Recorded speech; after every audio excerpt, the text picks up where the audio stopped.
Hey guys! For this episode of Foodie Pinoy, magluluto tayo ng super easy creamy carbonara recipe. Stay tuned!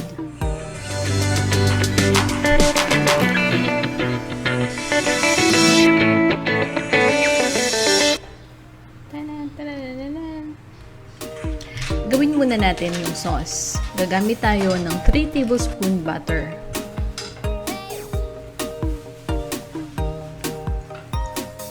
Isunod nating ilagay ang 4 cloves of minced garlic at 2 medium-sized onion. Sautein natin ito hanggang aromatic na ang garlic and onion. Isunod nating ilagay ang 250 grams of sweet ham.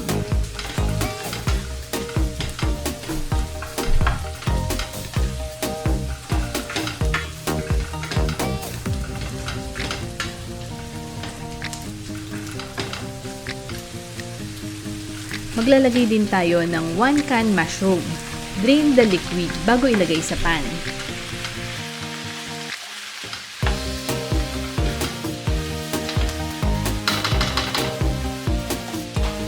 Tapos, isunod na natin ilagay ang 1 pack of all-purpose cream.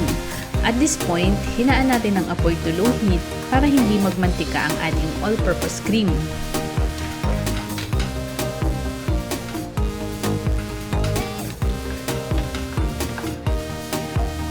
Maglalagay din tayo ng half cup of evaporated milk.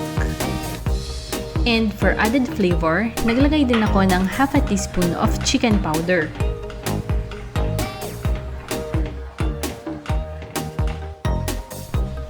Habang sinisimmer natin ang sauce, magbo-boil na rin ako ng tubig para sa pasta.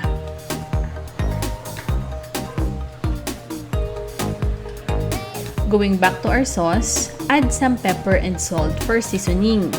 Pero I suggest, give it a taste before adding salt. May alat na din kasi yung ham. Simmer for 2 to 3 minutes at okay na ang sauce natin.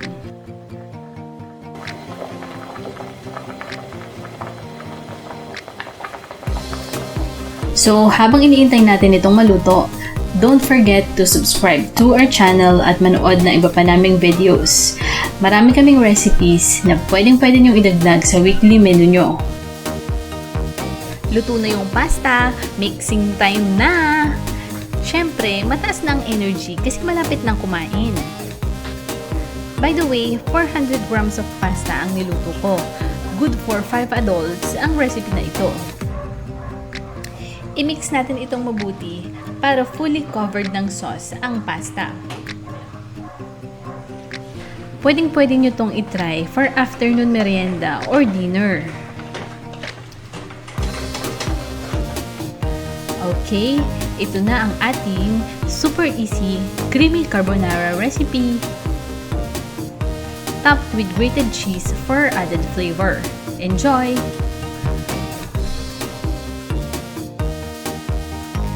Hey mga ka-foodie, nagustuhan nyo ba ang recipe na ito?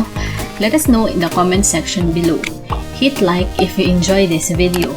And don't forget to subscribe to our channel and hit the notification bell para updated kayo sa mga latest release namin. Until next time, this is Foodie Pinoy saying goodbye and it's a wrap!